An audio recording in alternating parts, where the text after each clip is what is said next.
everybody. Good to see you. I'm Bill Rogers. I'm a voice actor. You may know me from Gravitation. I was Tohma Seguchi, Genshiken, was Tanaka Souichirou.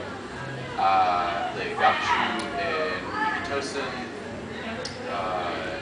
Did some video game work on Bullet Witch, a couple of the M&M's games for the Wii. There was another little show called Pokemon. I was voice of Rock in that. Yeah. But other than that, you know, that's who I am. This is the Q&A session, so I guess we can cut right into the Q&A. If anybody has any questions, I'll be glad to answer. How did you start? How did I start? Good question.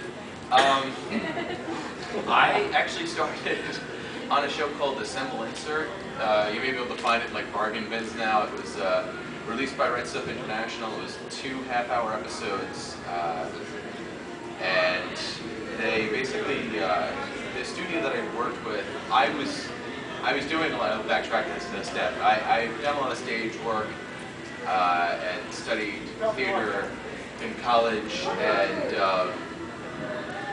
did a lot of acting stuff, but I wanted to do voice work. So I had gotten in touch with a studio called Headline Studios. They're up in Tarrytown, New York, and they work with Red Stuff International and Media Blasters. And they had a show called Assemble Insert, and they were like, hey, you know, if you want to come up and give it a shot, you know, we can let you do like a couple like random little voices in there. And so I did like, you know, like guy in the street, news reporter, you know, just a random assortment of stuff. And this was over a decade ago, so it was more when the anime industry was, the dubbing thing was starting up, so like they were looking for actors. And so I was lucky that I kind of got in on that at that time, because I had already been an anime fan. When I was in college, I would be in, you know, going to anime clubs and go to shows and whatnot. I actually went to the first Otakon back when it was at Penn State College. And so I knew I wanted to do something with the anime stuff. So I had met a fellow by the name of Jeff Thompson at one of the conventions, and he was a producer for Right Stuff. And I'd really like to do this. So that was how he brought me in over at Headline to give it a shot.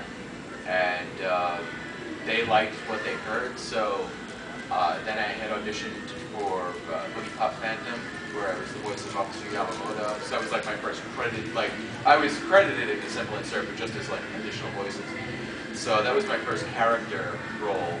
And then from there I just continued to audition for different shows, and I ended up working on a variety of different shows for Media Blasters and Right Stuff, and then I ended up working on Pokemon, and the rest, as they say, is history. Any other questions? Who's your favorite character? It's kind of a draw for me. I love Brock because Brock, like, I tell people that I do all these different characters and I've been in this and that and the other thing. And when you say anime to like just people in general, they're like, oh yeah, that Japanese cartoon stuff, yeah. And like, have you seen Genshiken? Have you seen Gravitation? Boogiepop Phantom? They're like, I have no idea what any of that stuff is. And I go, oh well, I'm also in Pokemon. They're like, oh yeah, Pokemon. Okay, Pokemon. So that's like one of those anime shows that has made it into mainstream recognition. So that's been really great for name recognition. When I worked on Gravitation, I was the voice of Tohma, and that's like it's a big show amongst the fangirl community. So that really got like, I started to get a lot of people at conventions being like, oh, you're in Gravitation, and that was cool because that was like the first anime that people like actually were like, oh, it's him, you know. But I really love Genshiken because that's an anime show about anime fans, and I had a great time recording it in the studio because a lot of it really kind of hit home to my college days when I was in the anime club and we'd sit around and play video games or watch anime and stuff. And so Tanaka really, I hold that character very close to me because it was a lot of those characters in that show. I'm like, oh, that's this guy, and I can relate to almost every one of those being somebody that I was friends with in college. But yeah, I mean, you know, it's kind of the three. They're all special to me in different ways, but for different reasons. Yes. So is your character, is it already completed before you do the voice, or do they add to the character afterwards? With like 90% of the work I do, including Pokemon, it's all animated in Japan. So the show is already completed by the time we get it. And what basically happens there is the show comes out in Japan, and then the studio will get the original Japanese copy of it. We'll get a Japanese script, which then there'll be a person who will translate it into English, and they'll do like a literal translation, and then what will happen from there is it goes through an adaptation process where there are people that work on the script to like Westernize it? Westernize it? Westernize it for some situations. Like I know earlier on in Pokemon there was a lot of deals with like, you know, where people would be eating like sushi and stuff like that, and they'd be like, oh no, they're eating donuts or something, you know, like instead of like rice balls and stuff like that. But that was more because it was trying to hit a broad like child audience that might not know what a rice ball is. So some of that stuff needed to be localized for the U.S., but a lot of times with adaptation, it's more of a situation of like Ash will open his mouth and say, "How are you doing today, Brock?" But like he won't have as many flats, so he'll say, "How are you doing today, Brock?" But it'll be da da da, you know. And it's like so they have to tweak it down to be like, "Hi there, Brock," so that it fits, so that he's not saying, "How you doing, Brock?" and like the mouth closes and there's still words coming out of him, because then it looks like a bad kung fu film.